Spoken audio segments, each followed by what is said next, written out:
It's 1:05. We can get started, Dr. Amani.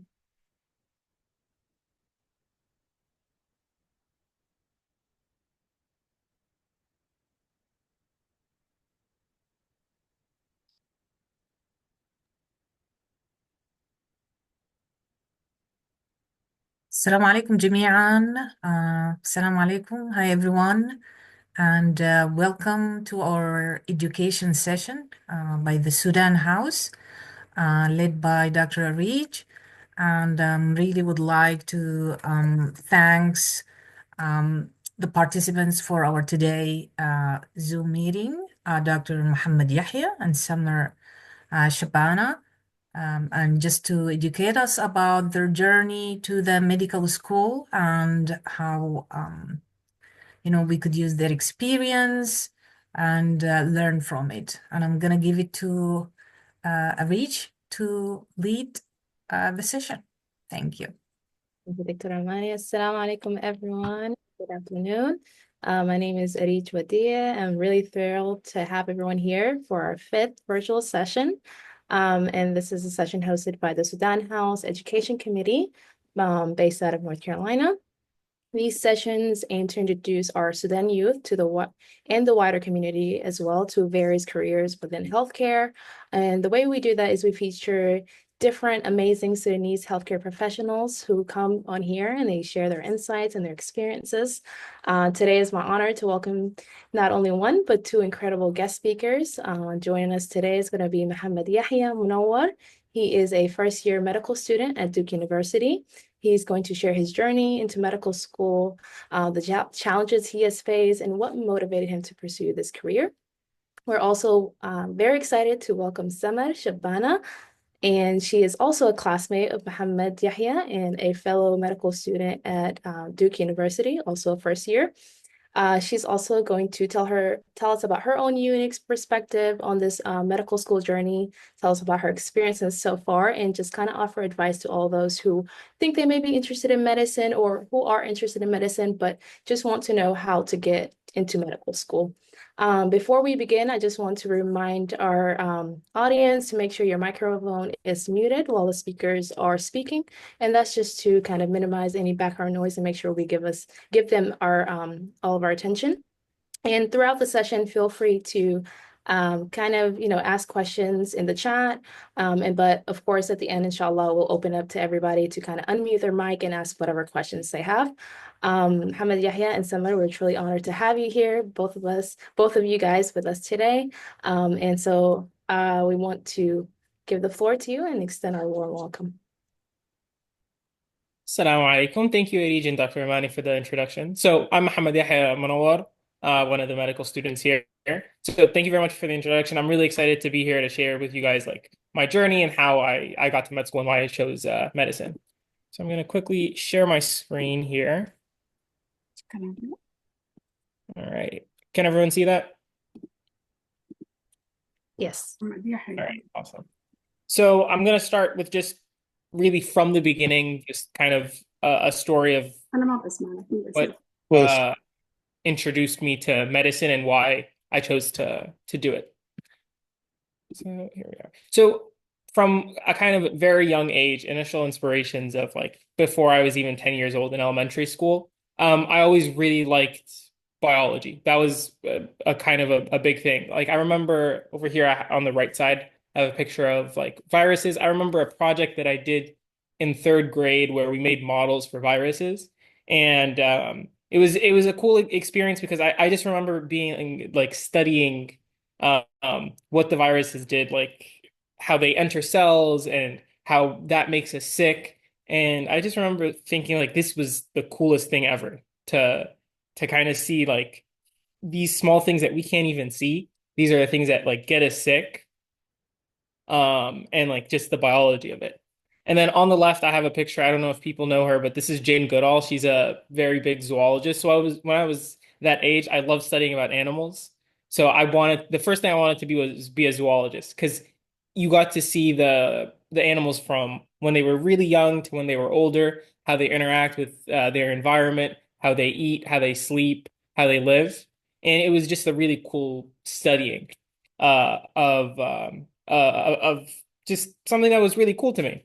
And then as I got older, I think that kind of love of learning about animals kind of transitioned to love of learning about the human body and how it works. Because what one thing about medicine, you're not just learning about just how the human body works, but also how you interact with other people, how you interact with your environment, and you kind of get a really big overview of everything that's happening. So kind of any interaction that we have day to day is something that in a career in medicine you could be involved in. So just kind of growing up, that's what I saw more and more. So, so then in high school, I went to high school in Saudi, so Saudi Arabia overseas. And the system over there is a little bit different than it is over here in the States. So over here in the States, you go to undergraduate right after finishing high school, and then after that, you'd apply to medical school. But overseas, the process is a little bit different, wherein right after high school, you immediately apply to whatever professional school you're aiming to go to. So once you finish high school, you immediately apply to medical school or pharmacy or dental school or engineering or things like that. So I kind of from there you kind of choose a little bit earlier on, or you start thinking much earlier on about a career that you want when you're thinking about applying. So I remember thinking between like medicine and engineering because I know I liked science and I thought maybe technology is cool, but I also like biology. Um, but so the real first introductions to these two was going to kind of the university like open houses that they would have for us.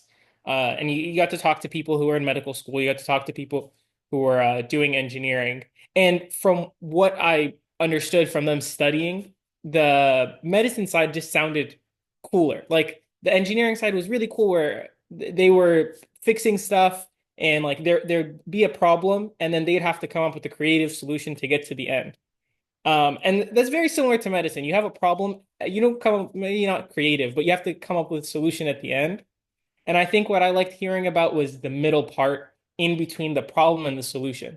So with engineering, the middle part, from what I understood, was a lot of math, a lot of physics, a lot of like working things out in that way. And that was cool, but I realized I didn't think I liked it as much. But when hearing about the medical students, it's like they'd have to like know all this information. Someone comes in with a problem, they'd have to listen to all these symptoms and problems and then figure out, okay, what is wrong? And then what can I do to make it right? So what medication or what surgery or whatever can happen. And that just sounded really cool to me. That and you were fixing personal problems, really. And then on the left, I don't. You're probably wondering how this comes in. But this is a story that I actually used on both my college application and my med school application. But in 10th grade, me and some friends went out to the desert and we rented out some of these ATVs and we were riding them around like we shouldn't probably have as stupid kids. And then we were like going pretty far ahead, going pretty fast, and one of us crashed. Um, and I remember he was in front of me. I saw him crash. I went over to him, and I think he had a concussion or he had hit his head.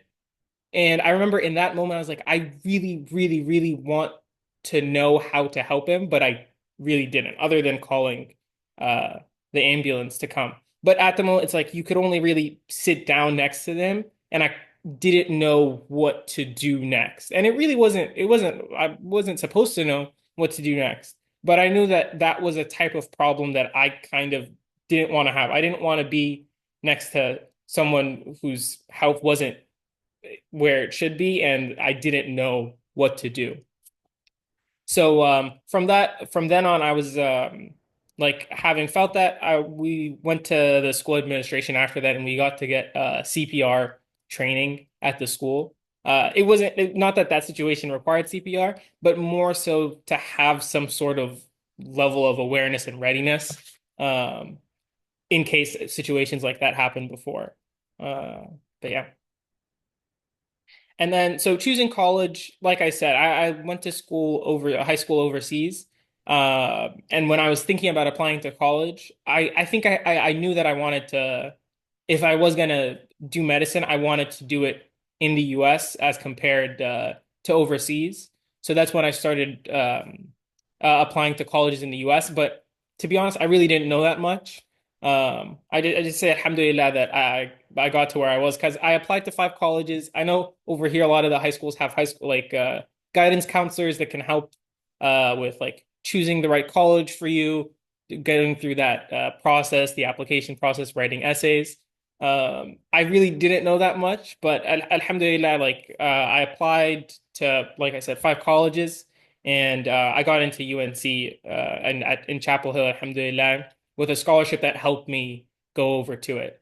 And I think one of the only I didn't really know anything about UNC or North Carolina, but one of the things that made me apply to it, which I don't know if this is the perfect tactic, but I just Googled best pre-med colleges and it was on the list. And that was one of the reasons that I chose it. And that's a little bit arbitrary, but when you are choosing a college, sometimes it is beneficial to kind of look ahead of what type of career you can do.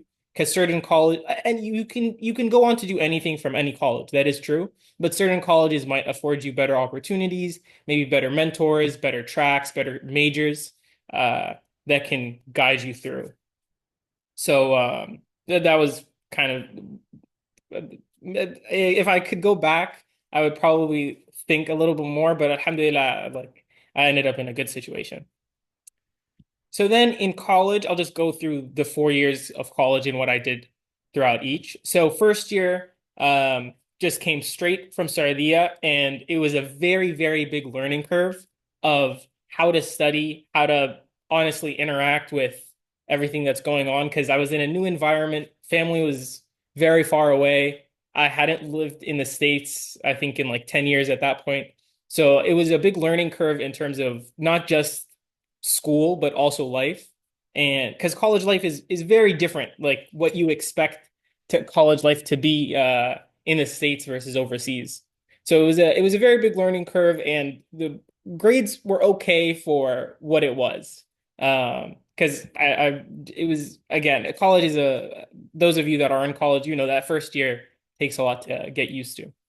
But I knew I wanted to do medicine still at that point, but I didn't have really a direction of how do you get to that point? How do you, what, I didn't know what you needed to do. I didn't know that you needed volunteering or clinical or research or anything like that. I honestly, all I knew was, when people always say people in medicine have good grades, so that's what I need to focus on. And that's the only thing that I thought about doing. And that's kind of all it was. But even then, they weren't great. And that's also to say that I know there's probably a question about, oh, do you need straight A's to be a doctor? Definitely don't need to because I didn't have them. First year was fine, but could have been better. But again, all of it is a learning curve. So I really just tried to focus on the thing that I knew, which was classes, and then just trying to plan coursework, which is also another thing. It was usually always just given to me, okay, you study this and that's it. But it was a different experience to like, oh, I need to take these classes if I want to go to medical school. I need to take chemistry, organic chemistry, physics, biology, and stuff like that. So it was a lot of kind of just planning for the future. And alhamdulillah, I think the number one mentality that I had was I wanted to get the pre-med requirements first out of the way, and then figure it out so that I didn't get to fourth year and then felt, oh, I need to struggle to finish these requirements and whatnot. So it was always kind of looking for a major that kind of helped me put that plan into action. So I started off with biomedical engineering, because I think I had a thought, oh, if I don't do medicine, then I can be an engineer. That's fine. That's a good backup. But I realized that I would not be able to do engineering. I took physics and a couple of calculus classes, and I realized this was not for me. I enjoyed my biology classes a lot more. I enjoyed my chemistry classes a lot more, but the physics and calculus just weren't for me. And at the end of the year, I didn't really know what major I was going to do. But all I know is that I wanted to do the pre-med requirements and I wanted to find something that would help me do that, but also something that was in a fun way. A lot of people do a biology degree. I realized that I didn't want to do a biology degree because there was a lot of classes about ecosystem and evolution and kind of general biology that I didn't fit matched what I wanted to study in college. So I still, at the end of the first year, I didn't really know what major I was going to do. I just knew there was a set of classes that I wanted to take. And then it was just kind of looking for something that would fit that. And then in terms of extracurriculars, I really didn't do anything the first year because, again, I didn't know that there were things that you needed to do as someone who was pre-med. I didn't join any pre-med clubs or stuff like that. Honestly, the only thing that I did first year that kind of kept going was there was a sports club on campus that I joined simply because I wanted to have fun because it was a fun sport to do and a good way to meet people. And I actually ended up doing that for all 4 years and was on a leadership position for that. And that was just because I wanted to do it. It wasn't because, oh, I need to get leadership, I need to do this. It was just something that I found enjoyable that I kind of stuck with for 4 years. Yeah. So then second year and then like also the second half of first year, COVID happened. So there was a big halt on doing much of anything. There wasn't really anything to do in person. I remember towards because COVID kind of happened over spring break. I remember I had an interview for a research lab the week before spring break started. And I thought, okay, the interview went well. I'll probably maybe get this position. That would be kind of good for me. And then COVID happened. So I was like, oh, well, I guess I can't do that anymore. And then there was a lot of that throughout this year of trying to do things, but being limited by the kind of by the pandemic happening around us. But I've just kind of kept trying to find things to do outside. And I realized like one thing that alhamdulillah fell into my lap uh, that I wanted to do was ended up volunteering at the refugee center in Carborough, which is near Chapel Hill. And I think a lot of us can relate to this. We're a lot of first generation or second generation immigrants. So I felt this was a good community for me to kind of work with because they were going through struggles that I understood. They're going through problems that I understood. So it felt natural to help, and it felt good to help. It was a fulfilling experience to do. So I helped with tutoring for English and for the citizenship test for the US. And you learn a lot doing that because you like we all live in our communities that we have a lot of people coming from overseas. But this was people that were specifically refugees from more Southeast Asia. And there's obviously similarities in the culture, but you also learn a lot about the differences that we all have coming to the US and kind of some of the barriers that some people have to overcome to get here. And it was a really good learning experience for me too. Like I said, I applied to a lot of other extracurricular activities that I ended up not being able to do, which meant through my first and second year, I really didn't do anything medical related, any extracurriculars that, oh, I need to do this. That it's like something I need to stick to, which goes to show, again, you don't have to do everything all the time, all at once. Sometimes things don't happen, and that's fine. You kind of work with what you have. And alhamdulillah, things can work out perfectly fine afterwards. You just kind of put your best foot forward, and then things, inshallah, fall into place. And then, like I said before, I really didn't know what major I wanted to do. But then an upperclassman, a friend of mine, told me about the nutrition major at UNC, which was housed inside the School of Public Health. And that sounded very, very interesting to me because some things I had heard from medical students and from doctors was that a lot of times they're not taught a lot about nutrition and they're not taught about public health that much. So I thought, okay, if I want to be a doctor, something that might make me a little different, something that might give me a good base was having a nutrition degree, which meant I studied at least for 2 years about something that they don't teach us that much in medical school. And I would have a degree based in public health, which meant that also I had a background that maybe not everyone had.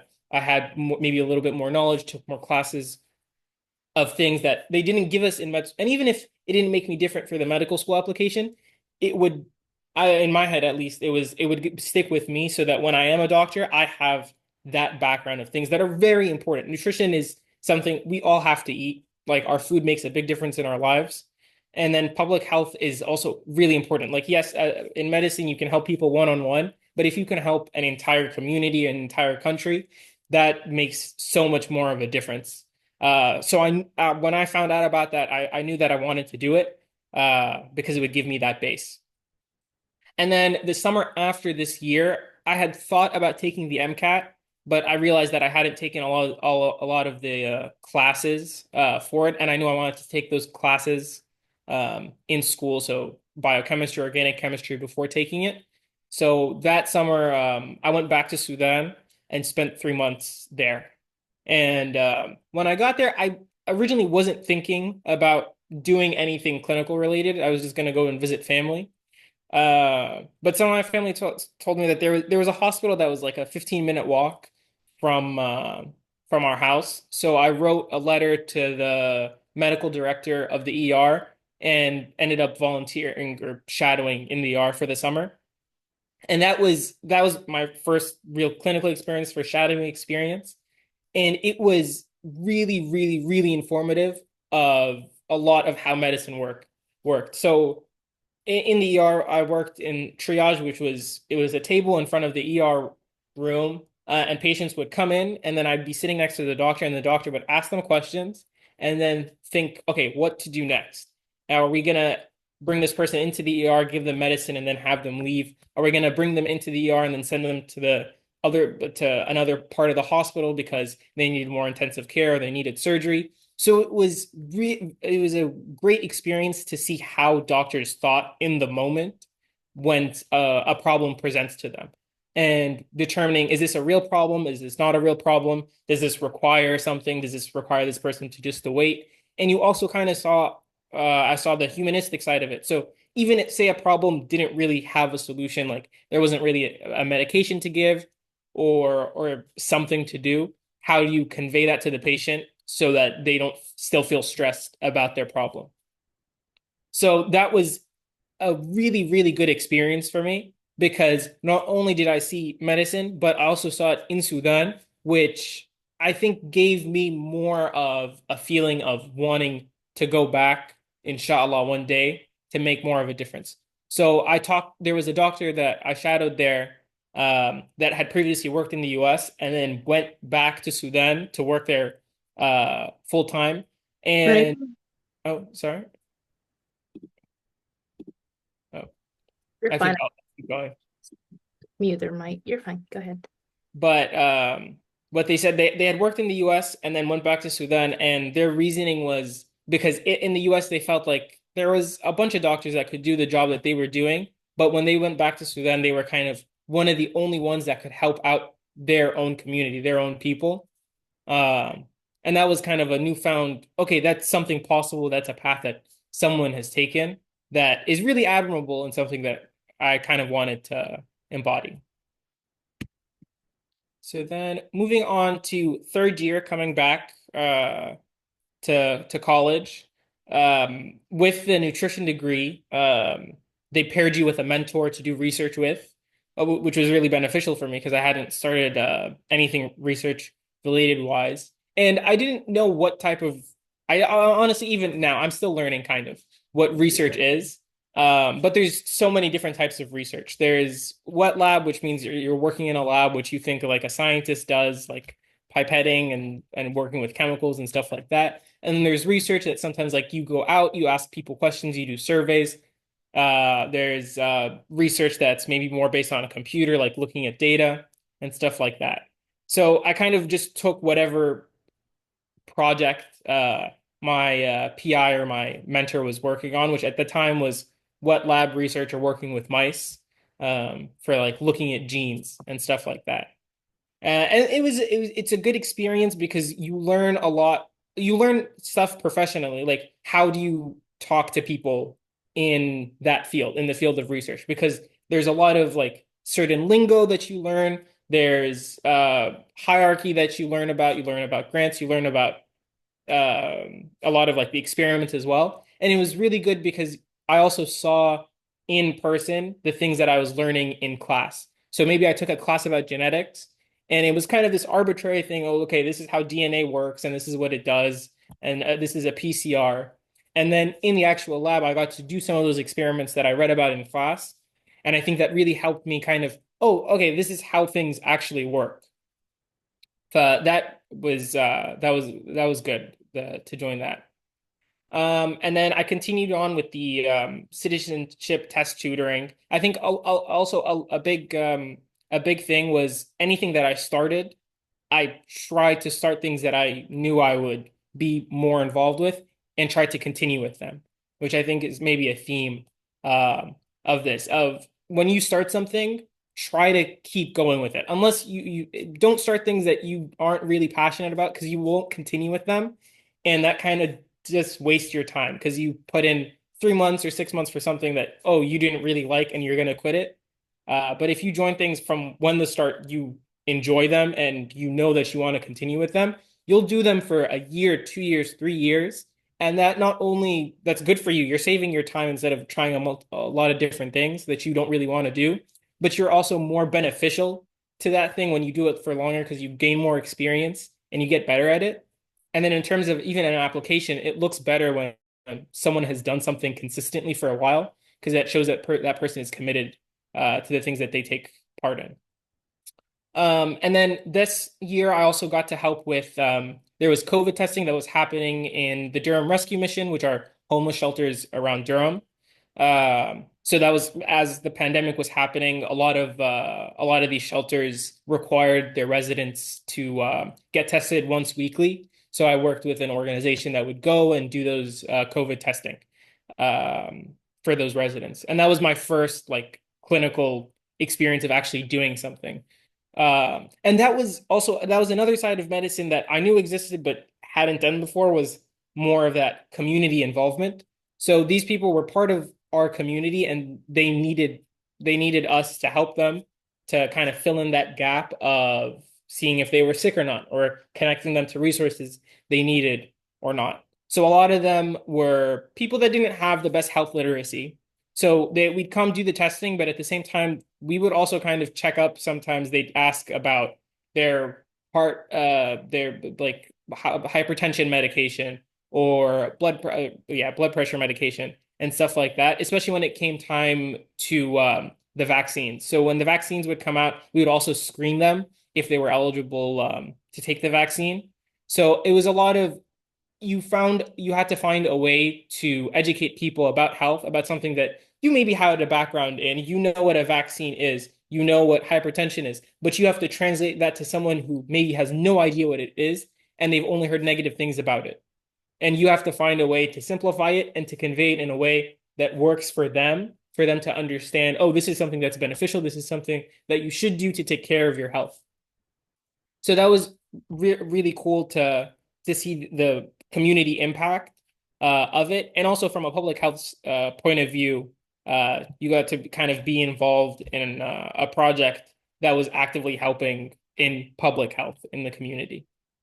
Also, something else was like I said, don't join things that you don't want to. This is an example of something that I joined that I thought, oh, I needed to do it. I thought I needed more leadership experience, so I joined as a treasurer for a club on campus that I didn't really know anything about. I didn't really care about, but I saw, oh, there's an opportunity to do something to boost a resume, and it did kind of waste my time. I wasn't that beneficial to the group. I didn't really have any skills that offered much to it, and it just kind of wasted my time. And I kind of learned from that. Don't do things just for the sake of doing something because you're not really going to benefit yourself from it. And then I also put down volunteered at the hospital. So at UNC, we have the hospitals right next to it. And I went in once a week and volunteered there. And a lot of it was just stocking like supply room stuff, but it was good to be in the setting of the hospital to honestly see if you like being in a hospital, because that's kind of a big part in some parts of medicine of like the hospital setting itself, like walking in a hospital, big hallways, lots of noise, lots of different people working together. And I think I kind of like talking to nurses, talking to PTs, talking to PAs. You have to talk to a lot of different people about their jobs and what they do and how they work together. So that was a good experience to see, oh, how does a hospital work? How do people work together on a unit to care for patients? So after my junior year, I chose that summer after to study for the MCAT. So originally I knew that I wanted to take it after having taken all of the like prerequisite classes that were involved in the MCAT. So there's the biology, biochemistry, organic chemistry, physics, and psychology and sociology. So I had taken all those in college at that up until that point. So I knew I had been exposed to all of them at least once. So I felt more comfortable with the material. And I knew I wanted a good amount of time to study for it before taking it, because I've heard it was a big test. It was an important test. You had to take it seriously. So I wanted to find a good chunk of time, at least 3 months, that I would study for it. And I knew I couldn't do it while school was happening because I would be too distracted. So I chose the summer after junior year. I didn't have anything else going on other than I still worked part-time in the lab, but I was very upfront with them that my number one priority this summer was to study for the MCAT. Like I would come in, do whatever experiments or whatever they needed me to do, but my number one focus was taking the MCAT, and they were very supportive of it.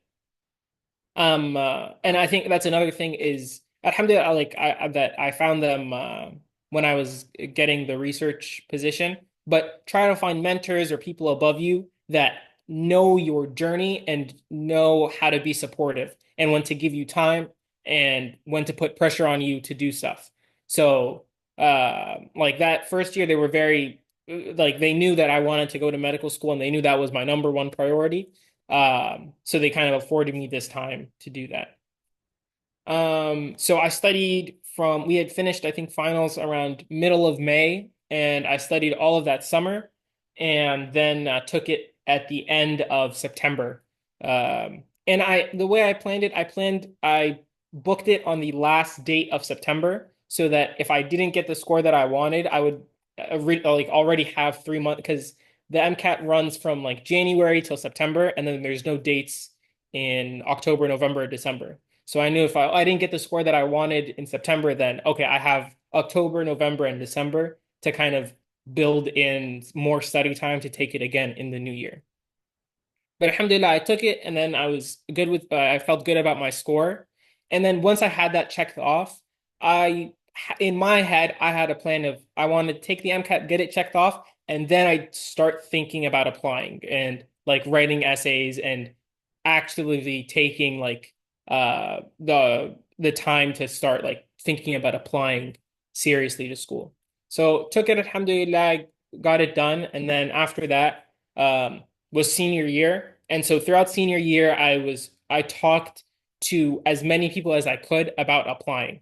So I talked to medical students that I knew at UNC. I talked to some doctors that I had met at the hospital, if I could. And then honestly, it was just if I found someone randomly doing something, then I asked them for advice because I just wanted to get as many people's point of view about applying, and then kind of trying to culminate that to see, okay, what was I going to do?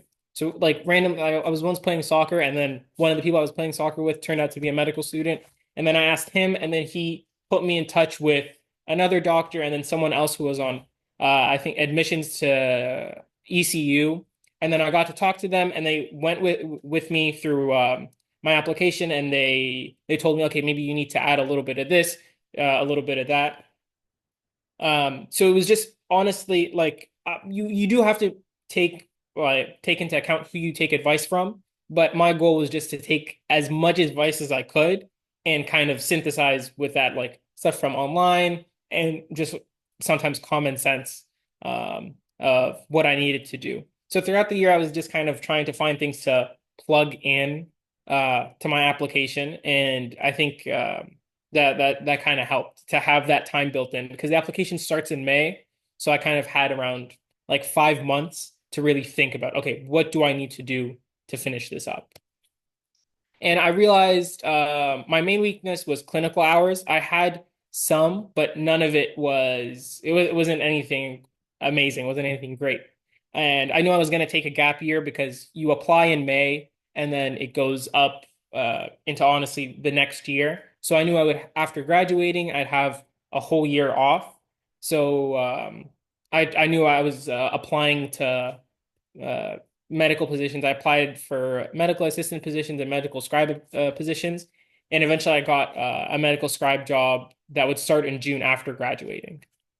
And like I was saying before, taking into account who your mentors are. So like in the lab, my PI or my principal investigator, my mentor, she like knew when to push me and when not to push me. So towards the end of the year, she did a great job. She pushed me to present the research that I had done for the past year at a conference that was in school, and then to also write a thesis. So I think sometimes maybe we get pushed by people and then we don't want them to do that to us. But if someone actually cares about you, sometimes they'll tell you a hard truth, or they'll push you to do something when maybe you don't feel as ready, but they know you are ready.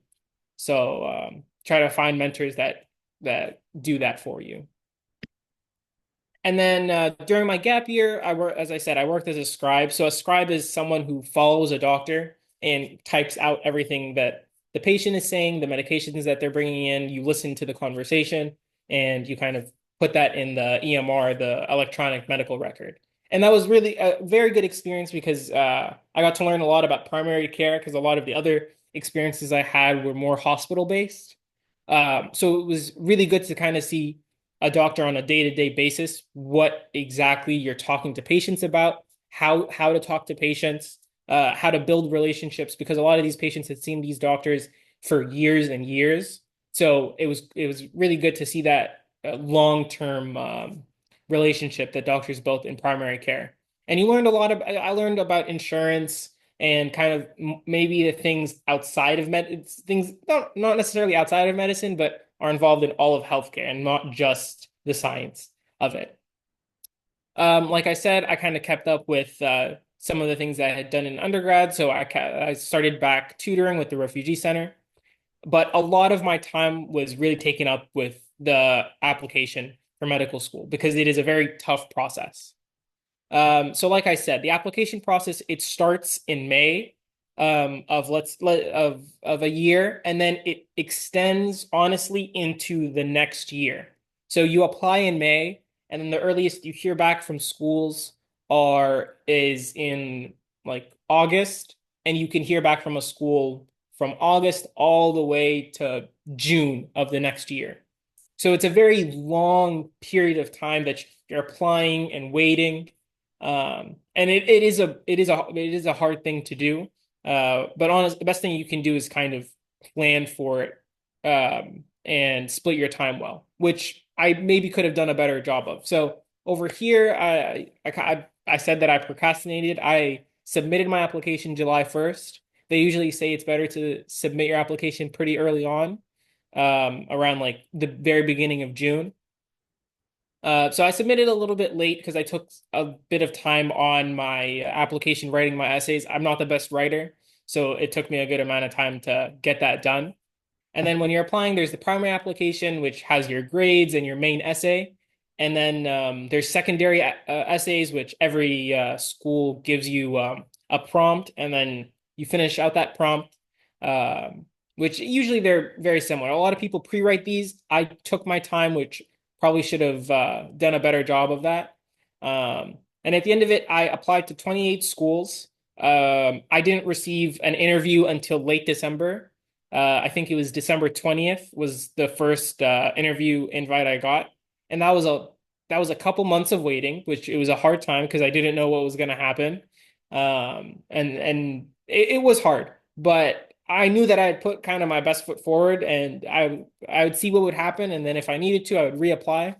But alhamdulillah, I got my first interview invite late December, and then got accepted in February, alhamdulillah.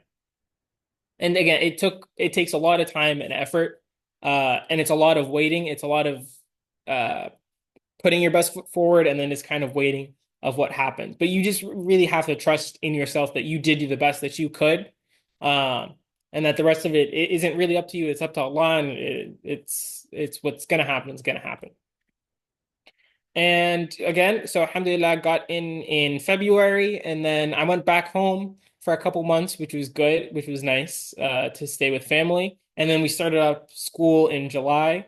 And then so far, it is a lot of information. You feel really good because like you worked really hard to get to this thing, and then this thing is really hard, but you worked really hard to get to it. But it's a mix of like you're really happy because you're here, but you're also like you're working a lot.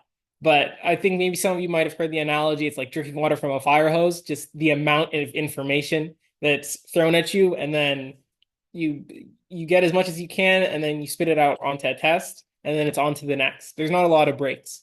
But again, it's something that you want, at least for me, it's something that I want to study. It's something that I want to learn, and it's something that's actually applicable in real life. So a lot of times you get to like see like heart issues, and then maybe in the following week, the way they do it, they'll bring a patient that had that issue. So you actually get to see, oh, like this is how this thing that we saw in a PowerPoint slide actually impacts someone's life, and how doctors are able to intervene with that and help out in that situation. But yeah, so that's my journey. And then now I can put it off to Summer. Okay, assalamu alaikum everyone. So my name is Summer.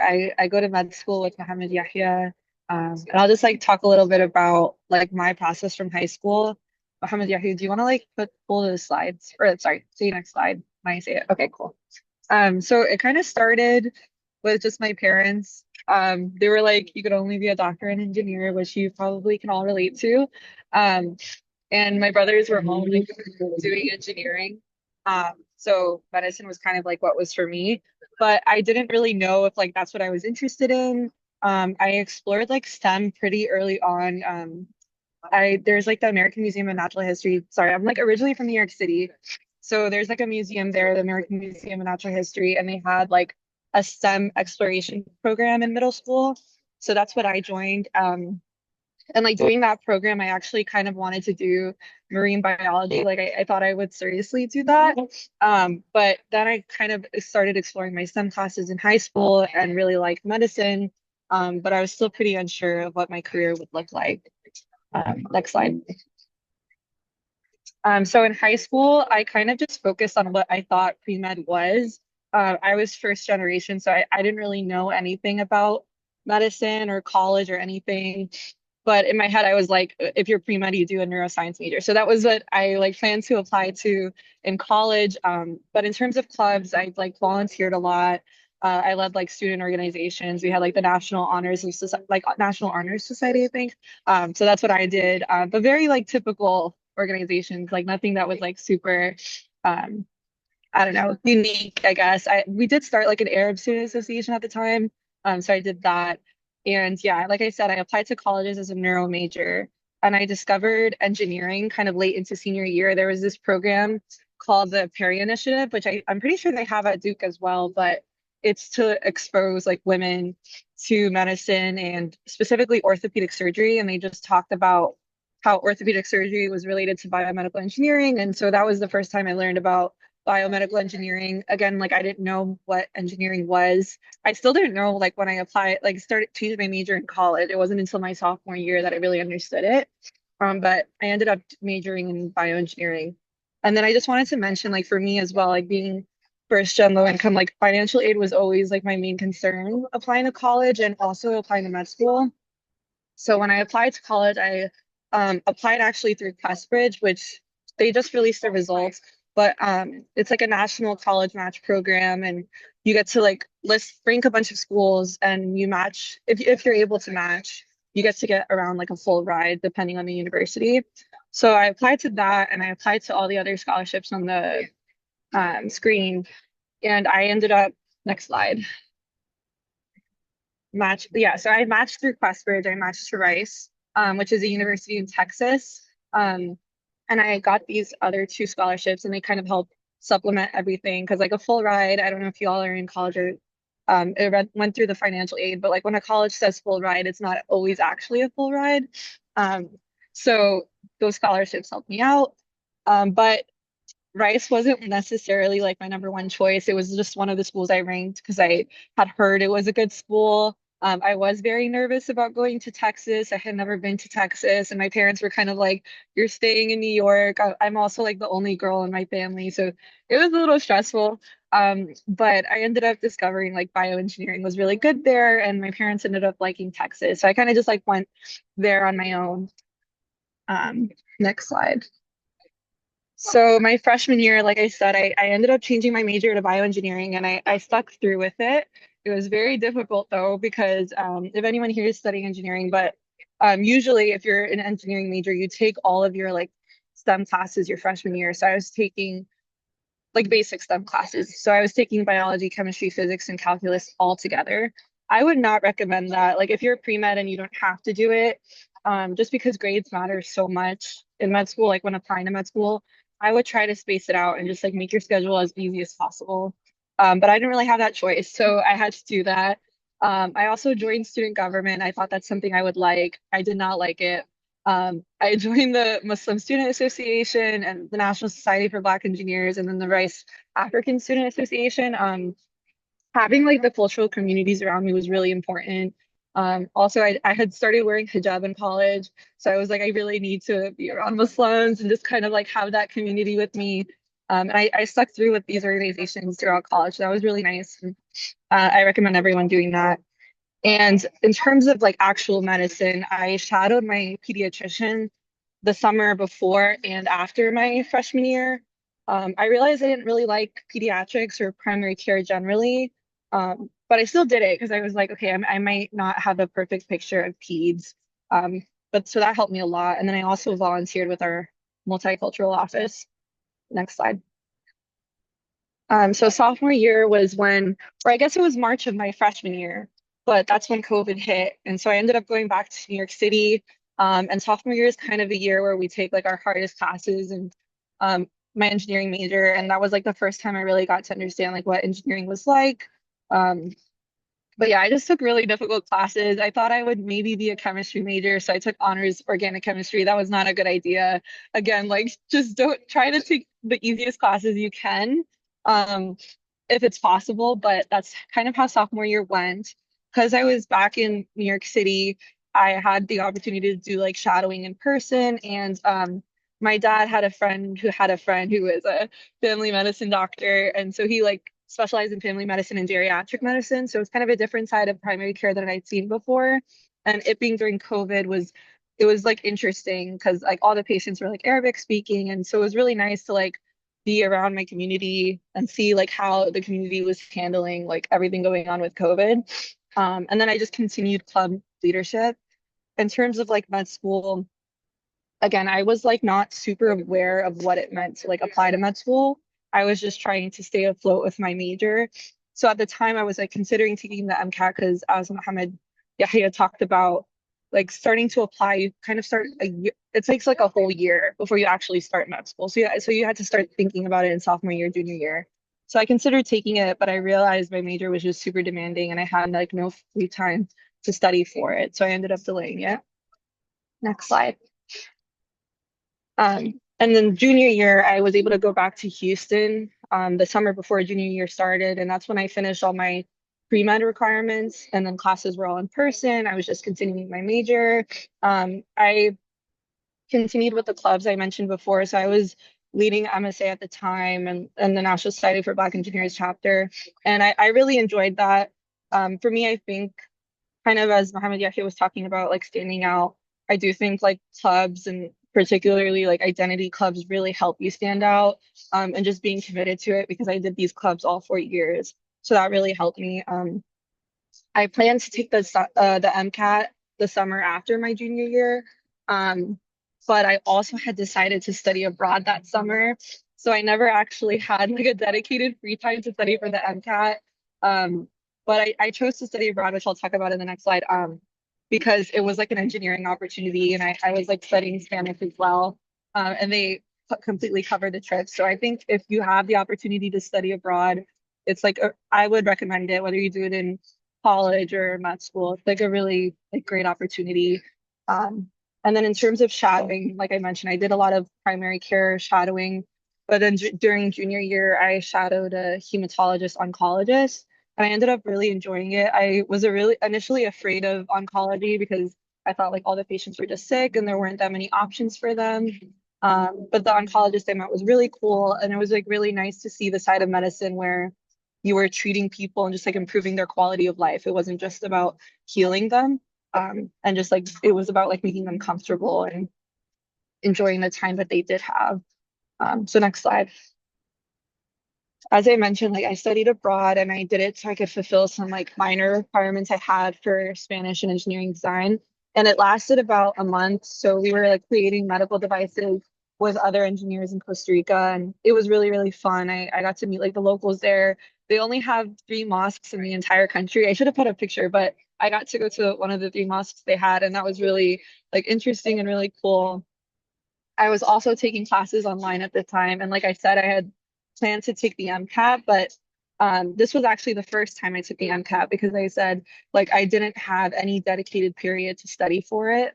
And I didn't do as well as I could have. So I decided to retake it after this time. But my first MCAT was after junior year. And that's also when I decided to take a gap year just because I wasn't super happy with my MCAT score. And I felt like I hadn't done enough like clinical experience. So that's kind of what informed my decision. Next slide. So senior year, I was just like finishing up my major requirements. I plan to retake the MCAT after graduation. And as I said before, I had like very little awareness of what it meant to like apply to med school. But at Rice, we have this process called the open file process. It's something that quite a few colleges do. But basically, if your university has this, they'll have like a committee of advisors from your university that write a recommendation. It's like a culminating recommendation of your entire experience during college. And it becomes like this folder that includes all the other recommendations you asked for from different professors and advisors. And it's a really good opportunity. You get like an extra recommendation that other people might not have, but you also don't really have a choice. Like if your university offers it, you have to do it. So I was doing that throughout senior year, and that gave me a bit of a head start in terms of personal statement and requesting recommenders. So by the time the application process was open in May, like I already had finished my personal statement. I already had my recommenders in order. Like there was nothing I was really stressing about to submit at least a primary application. But as I mentioned, like I was always worried about financial aid. They don't really talk about financial aid in medicine. Everyone's just kind of expected to take out loans. But that wasn't really something I was considering. Like I would have rather taken more gap years than take out loans. I have like 3 brothers. They're also like doing their post-grad education. And I was like, I don't want to put any like that on my family. So again, like this was just a concern. This is kind of how my senior year went. Next slide. So for my gap year, I ended up going back to New York City. I worked as an emergency department scribe. That's kind of a very typical thing that people do. But I worked at it at Cornell, and I really enjoyed that experience because at the time I had like I told you, I kind of didn't want to do primary care, and I was considering like what type of specialty would allow me to care for like quality of life, but also like interact with the community. And emergency medicine like really did give that. So I ended up working at 2 hospitals under Cornell. I also continued some engineering design projects I was doing, but I did it remotely. And, you know, as Mohammed Yahya talked about, the application process is very, very time consuming. So the bulk of my time was about application. Next slide. So for the application process, like I mentioned, like open file allowed me to complete a lot of the steps. And I didn't mention that, but I also completed my activities list then. Which I think is like not mentioned enough in terms of the med school application process. Like people really talk about the personal statement, but your activities are super important. And for some college or med schools, like that's the first thing that they look at. So I had already had a draft of that. The draft was horrible. I had to redo it, but at least I had something to kind of like work off on.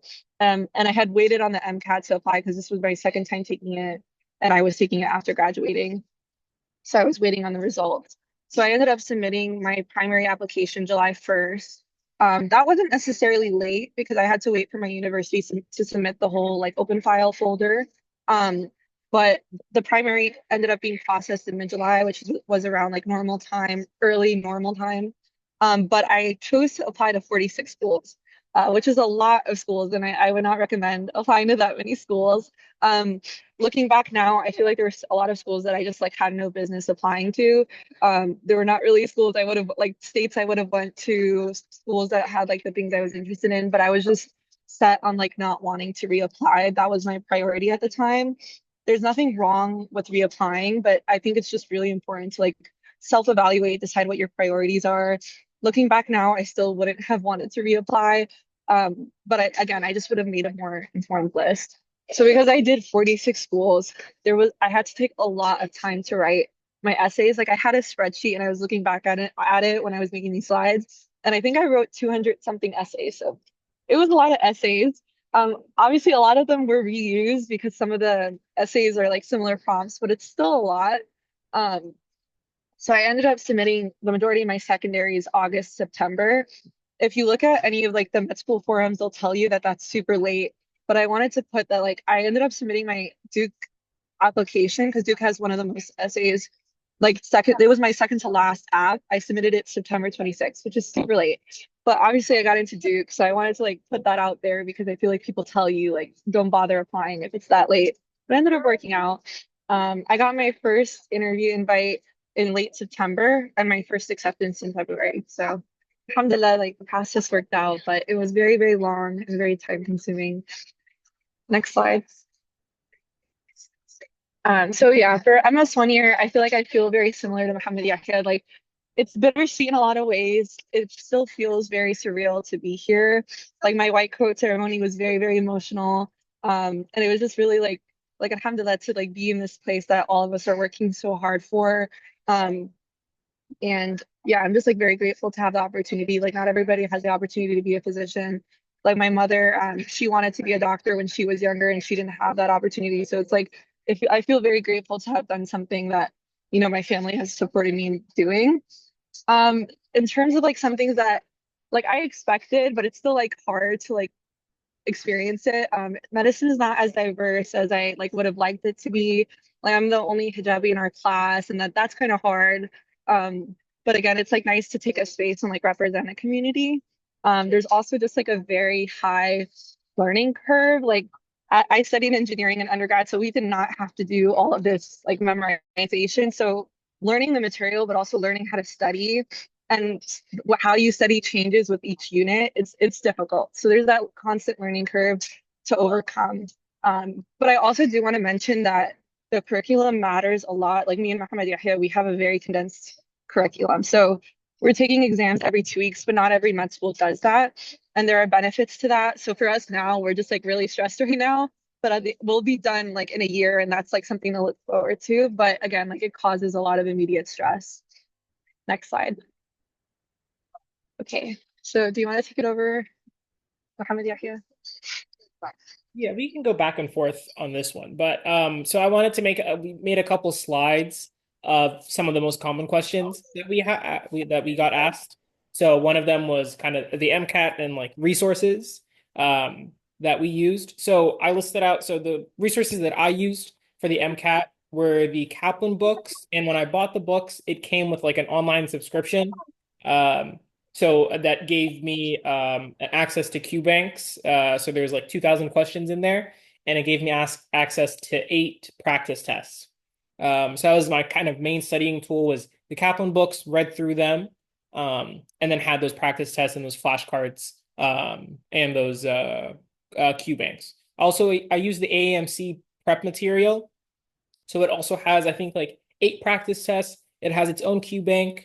And I got it for free because I qualified for the FAP, which is the financial assistance program. And that also helps a lot with your application because it makes the application free for 20 schools. So I would highly recommend if you are applying like this upcoming year to apply for the FAP. It also makes your MCAT cheaper. And you get the AMC materials for free. I used Anki, which is like a software that is like a flashcard thing, basically. I really liked it because there was already the like set of flashcards online.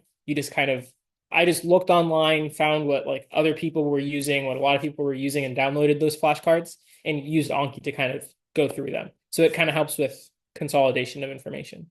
For online resource, I use the MCAT subreddit. I know some people are like, the Reddit helped me so much because there is so much information there. So you got to see what a lot of other people did and what worked for them. And then kind of like you test out something, it didn't work. Okay, that's fine. And then if it did work, all right, you kept using it. And then other than that, there's the Blueprint free tests. Honestly, if you find any website that has free tests, the more free tests, the better. And then Jack Weston is what I use for cars, which is just like it has reading sections that you read and then answer, and it gives good explanations for why you would answer like that. Okay. I didn't prepare as well for the MCAT as I wish I did. So I included some advice on like things I wish I did because I don't feel like my prep was that good to give advice on. But for the AAMC prep material, I also did the fee assistance program, and I just like want to emphasize like please try to do it. It really like the application process is really expensive. And I obviously like applied to so many schools, but I made sure I had like scholarships that could cover it because that was what was important to me. So like fee assistance program like will cover 20, and then there's other things you can apply to if you ever want to do more than 20. But yeah, it obviously provides prep material. The only like warning I'll say is that the prep material is only like once because like the fee assistance program is only really I think it's only awarded once. I don't know if I'm wrong about that. But yeah, so just make sure that when you apply for it and you get it, like you are taking the MCAT and like you're going to use that material then. Because my material expired. So I couldn't use everything and I could only use the exams. But yeah, I used that. I used the Kaplan books and I only did Anki for psych because Anki is just like such a mental struggle for me. But I realized Anki is hard for everyone and it's like not enjoyable to do like flashcards all the time, but it really does work. It like for most people, I think, or if it doesn't work for you and you find something else that does work, that's fine. But just know that like doing hundreds of cards is really hard for everyone, but it's really effective at like retaining information. For me, it brought my psych score up like by 5 points, which is a lot. And I really recommend it. In terms of things I wish I did, I do wish I dedicated time just for MCAT. Like if you have the means to do that, I would. I wouldn't try to study like for the MCAT during classes or while you're working and just like a bunch of other things. Because it's just it's like a full-time job. Um, yeah, and I also wish I did more Anki and practice questions, like really prioritize practice. There's only so much information you're going to know when you do content review, but practice questions is a lot more important because at least you get to see all the types of questions that exist and you might see it on the actual MCAT. And then if you want to start with this one. Okay. So I think for me, my writing was definitely like my strong suit in my application. Like I think it's always hard to like apply and gauge what people liked about you, but like in my interviews, like I had multiple interviewers talk about it. And I know Mohammed Yahya like talked about the Reddit forum and like how people think it's like contentious. I will say that like I feel like, take certain advice with a grain of salt because I feel like when I was reading the Reddit, everyone was like, stats are the only thing that matter and writing isn't really going to help you unless like you have some X factor. And I just like really disagree with that. Like I think writing really helps. And I spent so much time on my personal statement in secondaries. In terms of topic, so for me, like I had so many different interests outside of medicine. Like I majored in engineering. I wasn't like a child of a doctor, so I didn't have like that experience that I think a lot of people talk about in terms of like shadowing their parent or just being in medicine really early on. So I ended up just like combining everything about me into my essay. Like I talked about how bioengineering related to what I wanted to do in the future, like how I wanted to innovate in medicine, and my major gave me the tools to do that. I talked about like being first gen and just like my parents' experience with healthcare, like being immigrants, being low income, everything like that. So I tried my best to combine everything. My general advice is like focus on 2 to 3 anecdotes for your personal statement and try to tie them together. Obviously, like our lives don't have very clear connections, but the point of the personal statement is kind of to like introspect and use your most formative experiences to talk about why you want to do medicine and like why you would be a good doctor. I think like the weak point that a lot of people have with their personal statement is either they like fail to directly answer why they want to join medicine. Like I think they just talk about so many different things and they fail to be like, hey, like I want to be a doctor because of this. And you should be like direct with that. I think also people talk about other people, which is really bad as well. Like they'll be like, oh, like my dad, he was like this really inspirational doctor. And I remember like watching so many videos, like analyzing apps, and people were saying like your essay makes me want to accept your dad, but not you. So just like make sure that you really talk about yourself and like why you're a good applicant. Um, but yeah. Okay, I'm good to, I guess, follow up on that because I probably fell into a lot of the traps that Summer just mentioned. Because like I'm not a good writer at all. So this was actually one of the hardest things for me to do because I was like, I don't know how to convey this. I want to do this, just let me do it. So the things that helped me is that I just kind of listed on a piece of paper the things that like made me want to be a doctor. And then from there, I just asked for so much help to make it sound good because I felt that the things that I wanted to do that like just being really honest with them was was good enough to get in. So I wanted to list that and then I wanted to kind of I needed help to make it sound good.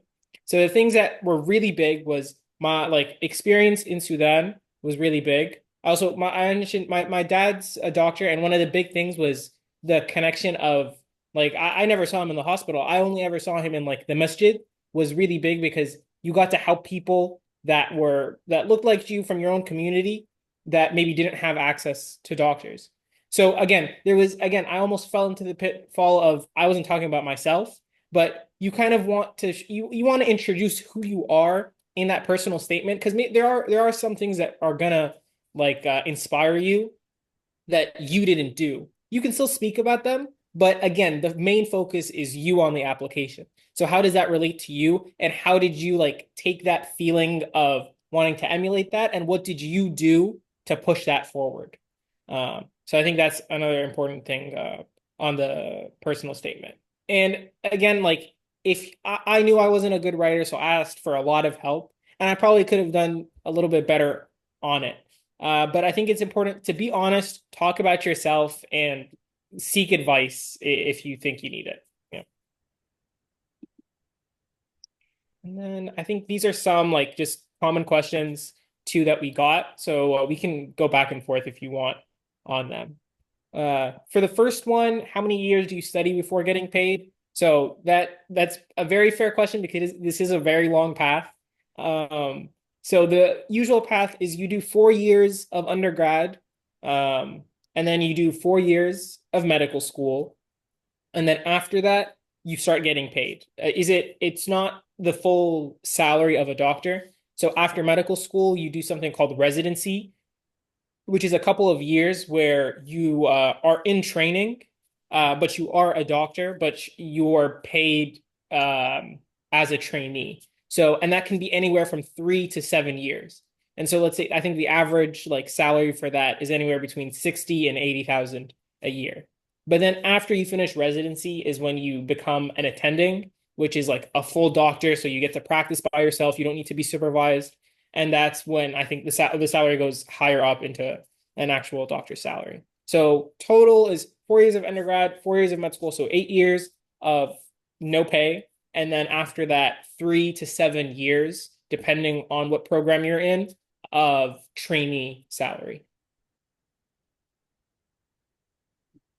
I feel like you answered the question. I don't know if I have something to add to that. Oh, should I do the next question? Okay, okay. How do you make yourself stand out other than clinical, volunteering, research, and leadership? That kind of covers all the categories. I mean, I think like you as a person stands out, which I know sounds like a cop-out answer, but I feel like that's something I was told a lot like as I was applying because I was having a hard time like talking about how all my interests combined to like medicine and why I would be a good doctor. And someone was just explaining like the people I would ask would tell me like you are the common thread and like you are what makes everything you do like unique. So I think just trying to be like your authentic self is like enough to like stand out. I think what stands out also in medicine is more like being genuine, which again, I know sounds like a cop out answer, but I feel like a lot of times when people are applying, they're just sharing like what they think they the doctors want to hear. And like a lot of times that's flawed because we're not doctors, like none of us are. Even in med school, we still are not like physicians, so we don't know exactly what each person's going to want to hear. But if you're like your authentic self, they can see that because they just see so many applications. So it's like easy to see who's like actually trying and like who's just trying to say what they want to hear. But in terms of like tangible things, at least for my like self, I think my major made me stand out. Being an engineering major is like it's not as unique as it used to be in medicine, but it's still something that really attracts people. Like actually talked to like the admissions dean at Duke, and he told me like we really like engineers from my university. So that to me sounded like that's part of the reason why I got accepted, because they know like there's like a reputation for people who studied engineering at Rice. So that's like a thing too. So like try to follow what you want to do. Don't just do what like I thought I would do in terms of like majoring in neuro, because that's what pre-meds do. Just do what interests you and then worry later about like completing the requirements. You have to find like a good balance of that. So I think engineering helped me stand out. I also didn't really talk about research when I presented because I didn't do research in college. I just did engineering design, but I presented it as research. So I'll explain that a little bit. But basically, for my major, we had like engineering design projects we could do. So I was like creating medical devices in different contexts, but most of them were like global health. And a lot of them had to do with Spanish speaking countries. So that's what I talked about as my theme. And that I think also helped me stand out because a lot of people who are pre-med might be doing basic science research or clinical research, which there's nothing wrong with that. It's just more that like you have to be passionate about your research and show how it uniquely contributes to medicine. So for me, it was easy because not a lot of people are making medical devices. But even if you do clinical research, you could talk uniquely about how like you care about diabetes research and how you hope to contribute and how you started to do that in college. And that can still be unique even if other people are doing diabetes research.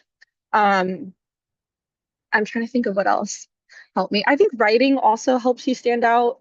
Like just it doesn't take much to be a good writer. Like I know Mohamed Yahya said he's like wasn't a good writer, but I'm sure your essays were good if Duke accepted you because like they have so many essays. So I think that's what they care about. But you can easily be a good writer if you just like put a lot of effort into it. Like make sure you don't have typos, get feedback from people. You know, you don't have to take every feedback you hear, but just like read how it comes across, like talk to your parents about it. It doesn't have to be people in medicine because sometimes people not in medicine can be really helpful. They can tell you, hey, actually this like paragraph doesn't make any sense, or I still don't understand who you are. So writing is also a great opportunity for that. I don't know if you want to add something to that, Mohamed Yahya. No, I think that covers it all. I think like what you listed out, clinical volunteering, research, and leadership is kind of what everyone needs to do. Everyone has that, making that unique to yourself. So don't do what, oh, everyone's doing this type of volunteering, everyone's doing this type of leadership, everyone's doing this type of research. Do the things that are more unique to you. So do like, because you're gonna have 100 other people that do the exact same, or a couple thousand other people that are doing the exact same thing.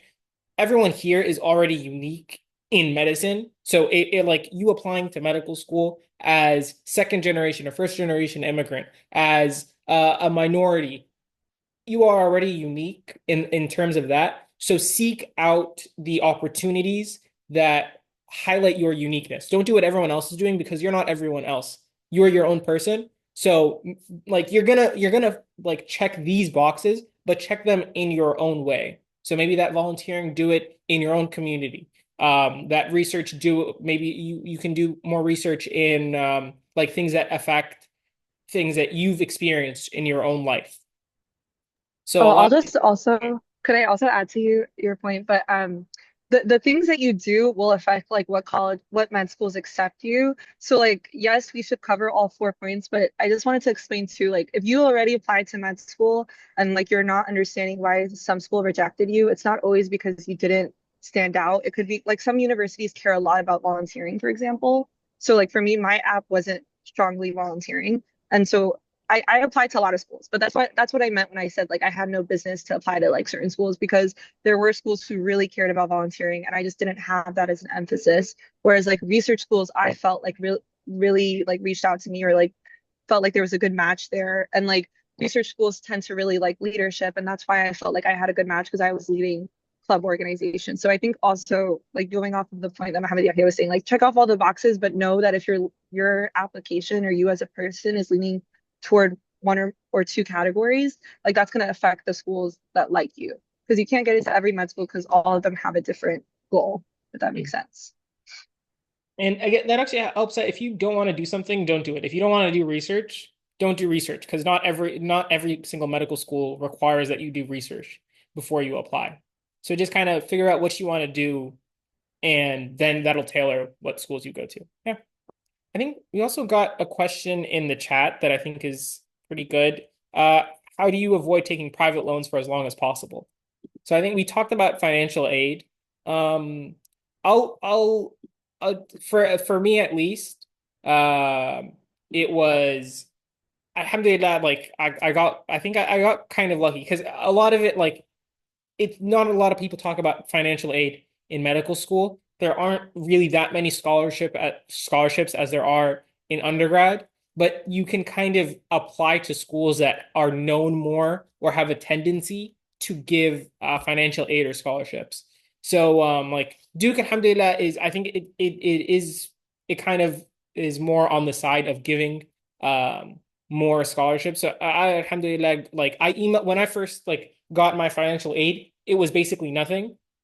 And I emailed them that, hey, as a Muslim, I don't feel comfortable taking loans with interest. So if there's anything that can be done, can you help out? First response I got was no. The financial aid office said, deal with it. Take a loan from your family. It didn't feel like a real answer. But then I reached out to the admissions office and they were a lot more accommodating for that request. And I think that depends on the school. It depends who you reach out to. But if it's something that you I like, and it's hard. You can't really control what they do, but it's a decision that kind of maybe comes on after like getting in, talking to the school and seeing if they can accommodate that request. But Summer, if you have anything to add. Yeah, so I also am in like a lucky situation, but I'll talk about financial aid. So for me, like at college, like alhamdulillah, I was able to graduate like debt free. But if any of you are in high school, I'll like mention the scholarship that I used. One of them was Jack Kent Cooke. I really think you should apply to it. Or if you know anybody who's in high school that's considering pre-med, it's like a really, really good scholarship. They gave me like $0 in college because QuestBridge had given me money, but they have like a graduate scholarship. And so for me, alhamdulillah, like I'm not paying anything for med school right now because they help to cover everything that Duke didn't cover. But even if you don't have like this scholarship, there are other opportunities. Like I know other people in our class who are also not paying anything for med school, like whether it's out of pocket or with loans. And I would just do research to like look into the smaller scholarships, especially if you have some like affiliation with your university, like reach out to your university's advising office. Because I know, for example, like when I was in college in Texas, a lot of Texans were going to med school for free because their government gives them something that allows them to cover like certain med schools. It's called the like JAM program, I think. But again, like obviously that's Texas, and all of these scholarships are kind of like unique ones. But that's why you have to do like research because like Muhammad Yahya said, like medicine, they really just don't talk about financial aid. The default is just taking out loans. I also think like negotiating with the financial aid office is so important because I know that's what people did too. That's what I had to do as well. Like I just reached out to them and told them like, hey, like I'm getting a better financial aid package from this university. Like, can you match me? They ended up like kind of being like, no. But you know, you push back because they just like argued with me kind of. They were like, oh well, the other med school you got into is a public university, so that's why it's cheaper. But like they ended up like, you know, accommodating anyway, because at the end of the day, once you get into med school, they really like that's what an upperclassman told me, and it's like really true, but they really accepted you for you. Like you're not just a number. Like they selected their med school class like very meticulously. So make sure that like you know your worth and just like push and just say, hey, like I can go to all these other med schools, even if you don't really have that many options, you know, even if you're on like wait lists and like this is the only med school that accepted you, like you can still argue because like you are like you worked really hard to be in the position that you're in. So like Duke was a very generous university, and I do feel like if people are applying to med school, you know, you should really like consider Duke just because I think the default, I don't know if I'm wrong with here, but like 58% of your like demonstrated need is immediately covered. So if you have like if you're like low income like me and your family can't contribute anything, then 58% of the total cost is covered immediately, which is really good. Like that's not something every medical school can say. In terms of other med schools I applied to, Ohio State is also really good because it's a state school and it's also just a very community focused school. So they gave me a good amount of scholarships, even though I'm not from Ohio. Your state schools will also just give you cheaper like cost of attendance because there's like in-state tuition. So if you're worried about money, like consider those things. I'll also say I don't know too much about it, But if you're interested in primary care, like some universities have special programs that are cheaper, but I know that there's like a program where like you still take on loans during med school, but then those loans are paid off for you if you work for the government for a little bit. So yeah, if you want to do primary care, that's something that you can consider as well. So there are a couple avenues. People just don't really talk about it. If you have more questions though, you can reach out to me. I did see a question though about the fee assistance program. So I went on the website. It says like they have like a timeline thing, but it says if you apply between like January 1st to December, then your benefits expire December of the next year. So I think you get about a year.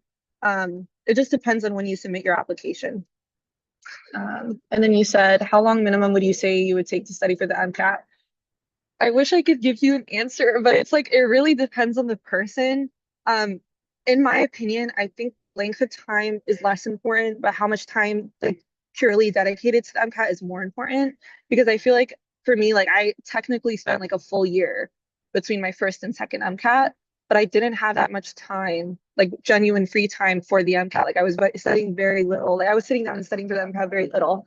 So I think that's less beneficial than someone who spends like a month or 2 months in the summer just purely focusing on the MCAT. Like I know people who spent a month purely focusing on the MCAT and brought up their score by like 6 to 10 points, which is a lot. So in my opinion, it's dedicated time. I don't know if Mohammed has a different opinion.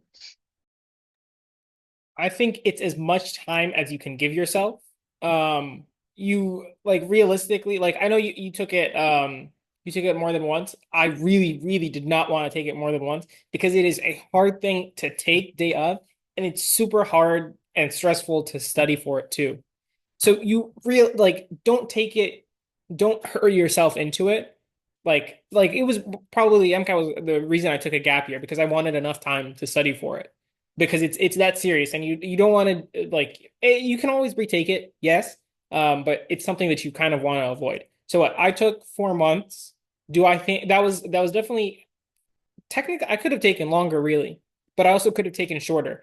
It depends on how ready you feel. I know that's like not a great answer, but it just depends. Like you say you start studying for it in January. You take a practice test and you realize, oh, like these certain things I need to like work on. And as you're studying, you realize, oh, I'm doing really well. I'm bringing up my score for these sections. Okay, so then like you can that means maybe you don't need as much time.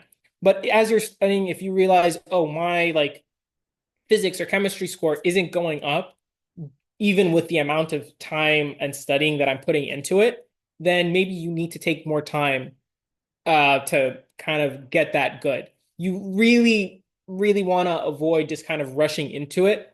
So it's kind of like you see your own journey. I say I would put out like 3 months to like for all studying, which is like what I did. I read all the Kaplan books, and then I did Anki and practice tests and practice problems. So reading through the books was the main thing of like I need a specific amount of time to get through all these books because there are a lot of books. And then you want to get through, I'd say, like at least 6 practice tests. A practice test is 8 hours. You can only do so many practice tests in a week before you burn yourself out.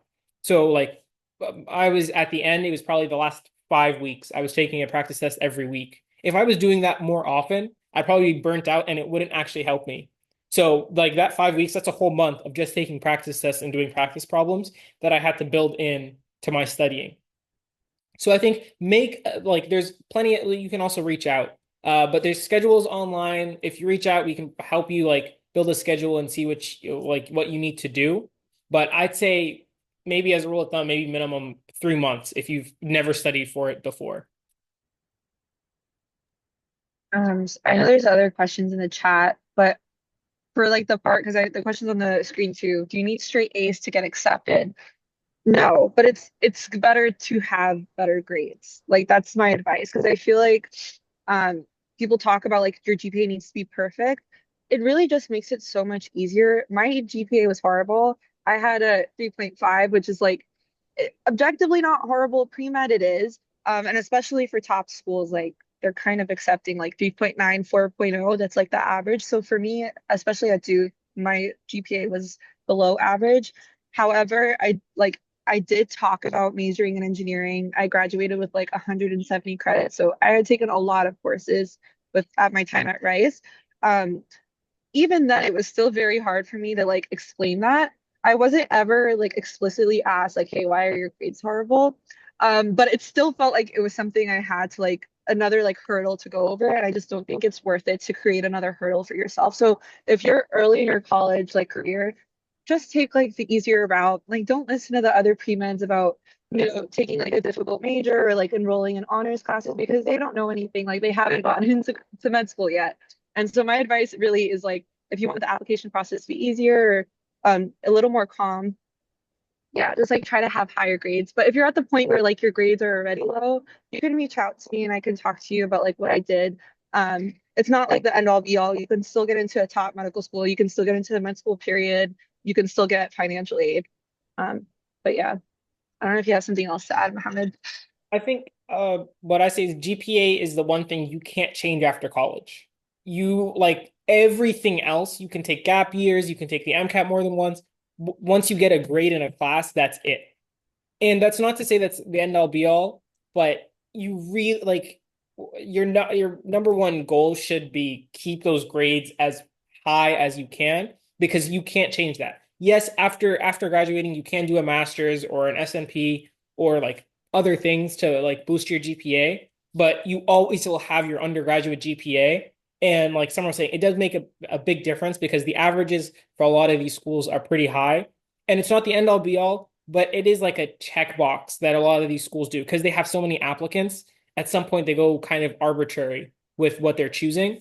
So again, your GP, like, don't put extracurriculars higher than your GPA unless it's a once in a lifetime opportunity, which very rarely is going to happen in college. Your number one thing should keep your GPA as high as possible because that can't change.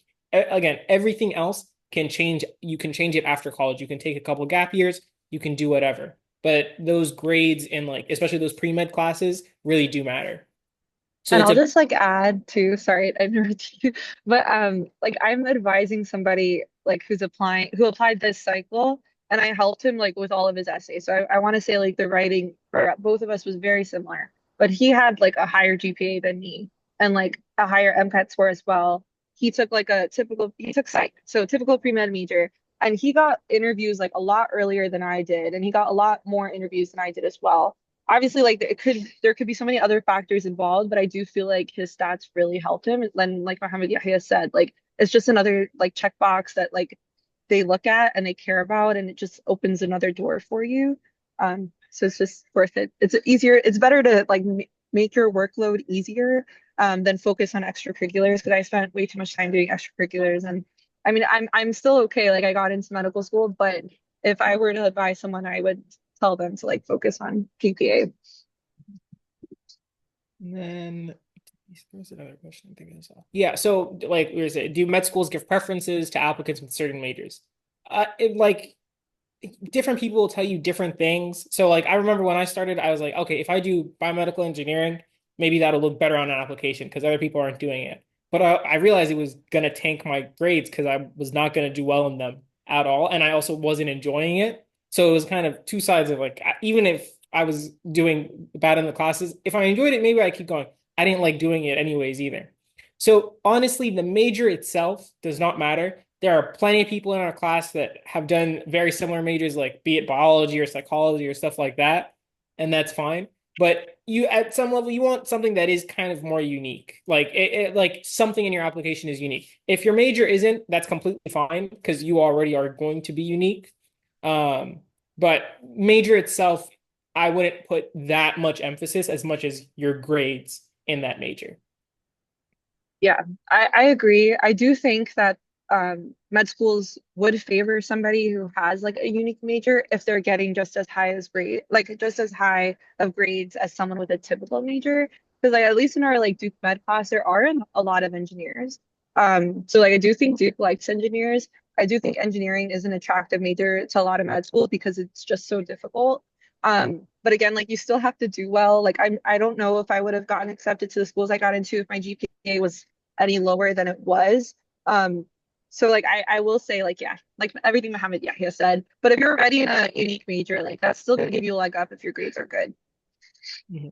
Oh, and if you're doing something like history or English or like I know we talk about engineering, but and like the science majors, but if you're in a humanities major, that's very unique. And I Yeah. don't like if you're good at that, if you're good at writing, you're good at reading, your grades are going to be good in that major as well. And that's also something that can make you unique. So not necessarily that a unique major is something that is more difficult, but it's just something that other people aren't doing. So if you are in college and you really like history and you want to learn about it, maybe you don't want to make it a career, you still want to be a physician, you can still do that, and that is a plus because you that does make you more unique. Just number one thing, your grades should be higher. Yeah. All right, thank you so much to both of you. I think you guys did an amazing job. This was a really comprehensive presentation, so you guys did amazing. I really appreciated that you guys gave us like all the details. You were very generous. You didn't hold back. A lot of people just kind of tell us sometimes like, oh, this is what you should do, but I also appreciate the fact that you guys kind of shared your failures, or not necessarily failures, but things that you wish you did differently. I think that's, for a lot of people, they can learn a lot more from that. And thank you so much for answering everybody's questions. I do want to go back to the discussion about the financial aid a little bit. I just want to you guys, hit the nail on that one. I just want, because some of you mentioned an opportunity about a scholarship where they would pay for your schooling but you're limited to what you specialize in. It would be more for people who are like in primary care. So I would just want people to know that is a great opportunity. And it's not, I have that scholarship. It's called the National Health Service Corps Scholarship. I'm not really sure if that's the same one, but that's kind of what it sounded like to me.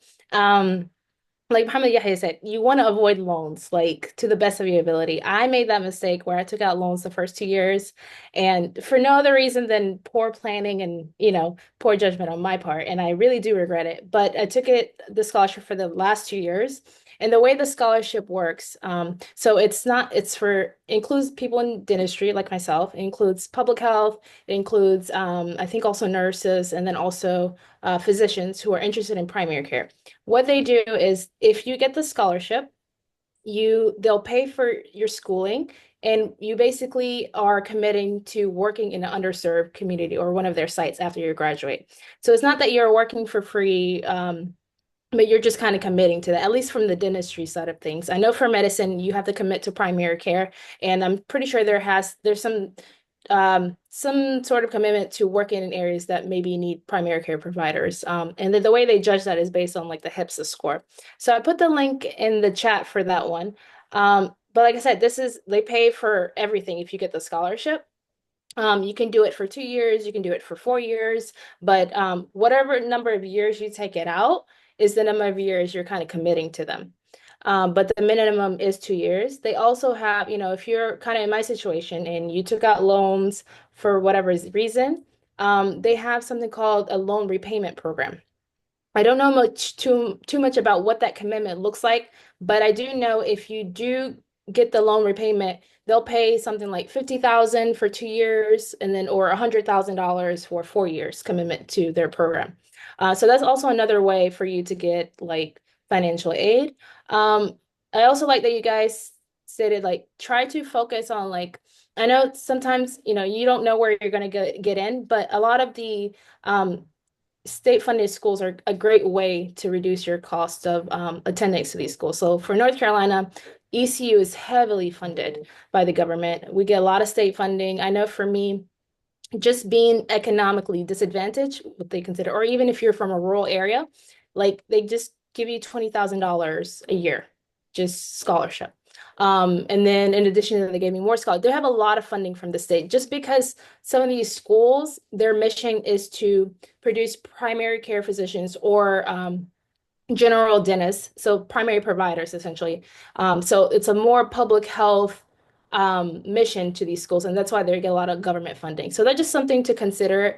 I know you guys both go to a private school, and alhamdulillah, you guys don't have to worry about that part. But I just do want people to know that sometimes with public schools and state schools that are funded, you can get a lot of funding through that. The The other thing I wanted to highlight was the personal statement. So you guys definitely hit the nail with that one.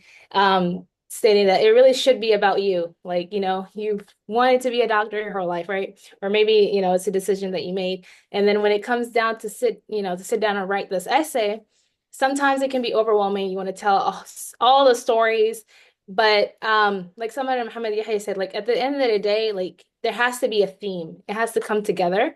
So one piece of advice I always give people is start your personal statement starts way before you sit down and you're trying to write it. It starts when you're shadowing, when you're doing your clinical experiences, whatever experience you have, I would advise that you keep a journal with you. So as soon as you have that experience, sit down, write what happened, write how, what sort of emotions are brought up, what sort of reflection piece that you had. Because you can have that journal, years from then. You have the reflection piece, you have the story, and it just makes it a lot easier for you than you trying to recall everything you did a couple years ago. And then just always remember it's storytelling. It's a personal statement where you're sharing a lot of your stories. You're not telling them, you're showing them. So just, sometimes, we can kind of get into the facts like, I want to be a medical doctor or I want to be this because we start listing stats like, minority populations have, healthcare disparities. And these are all things true. But think of how more impactful it would be if you tell a story where that played out, where let's say you were shadowing or volunteering in a clinic that that offered free care to refugees, and share a story like how you thought how the existence of that institution provides care to a community that otherwise wouldn't have it, but do it in a way that is telling a story. It's evoking emotions, because once these committee members are reading like hundreds and maybe thousands of essays, everything can start to like sound the same, but it's usually the stories that stick with people. So I just kind of wanted to highlight that a little bit more.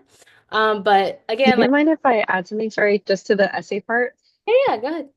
I also will say, like, avoid talking about something negative about medicine, which I know is like kind of a contentious topic, but just because, like, at least for me, if I'm being very honest about why I wanted to do medicine, it was because of like negative experiences that my family members went through. And I was like, I want to be like different from that. But the way a doctor who's like worked all his life or her life, you know, doing medicine and, they have fragile egos. When they read your essay, they're going to be like, who is this kid? Like, they've never even been a doctor. They don't know how hard it is. And now they're criticizing like how I practice. So like just be mindful of your audience as well. So for me, I still chose to talk about what my mom went through because I'm going to do that. But I just twisted the story a little bit. I was just like, I want to join the community of physicians who are working to change this and, make it seem like it's something that physicians are already doing now. And try not to like name, just try not to make it negative. Because also outside of the fact that they might have a fragile ego, when they read your essay, like you want them to come from it with like a positive perspective. So if they read just like negative experiences, they're just going to think negatively. And then that's not necessarily about you, but like you don't want them to look at your application in a negative way at all.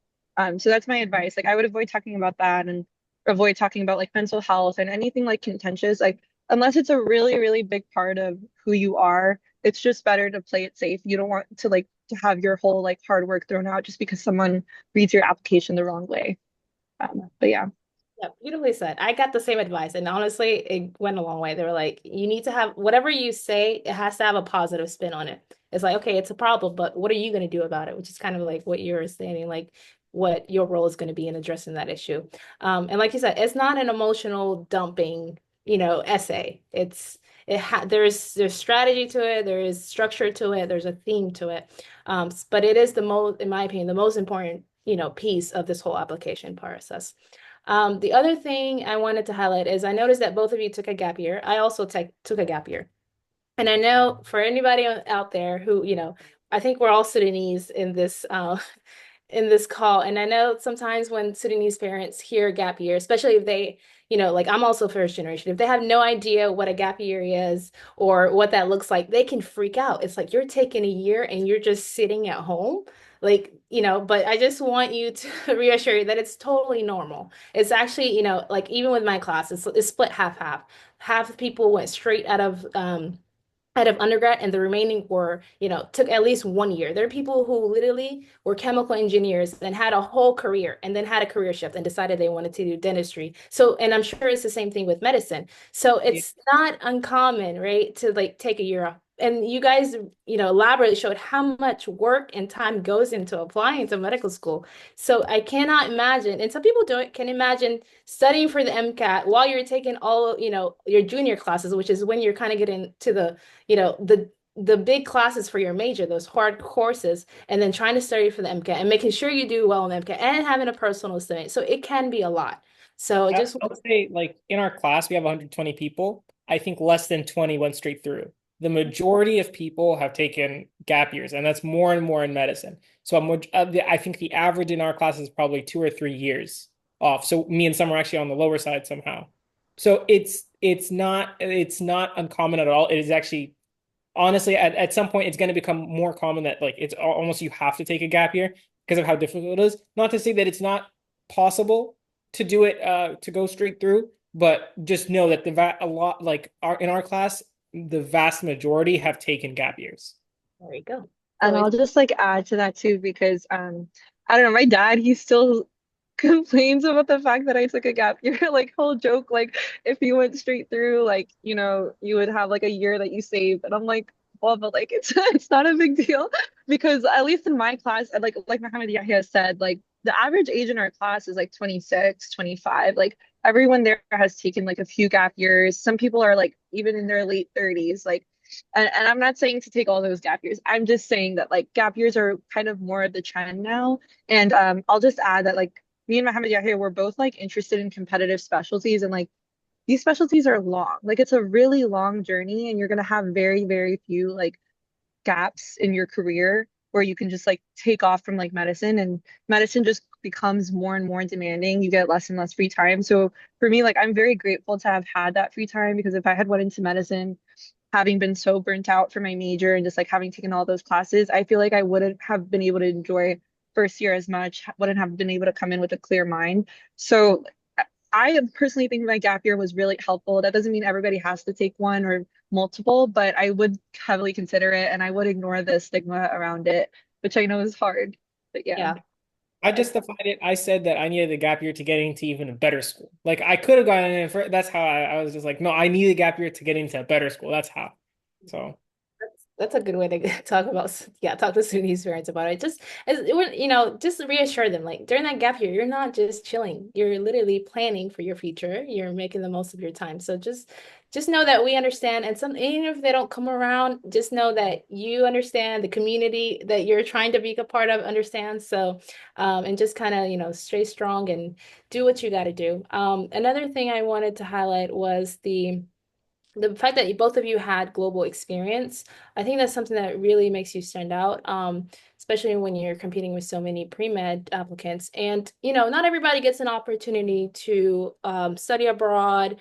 But, if you have the opportunity to go on vacation abroad, definitely take advantage of that opportunity. A lot of people I find are more than happy to, especially if you go to an Arab speaking country, just let them know that you're interested in medicine, and you just want to, shadow them or follow them for a day along. But it really does go a long way when you're applying. They see global experience. I don't know what it is about Americans, but they see that in an applicant and they love it. They love international experience. So I think it'll go beautifully with your theme. I mean, we're all from minority backgrounds. So we're always going to talk about, the lack of access to care in that communities, but you can always tie that theme very beautifully to an experience that you see globally. So I just wanted to highlight that as well.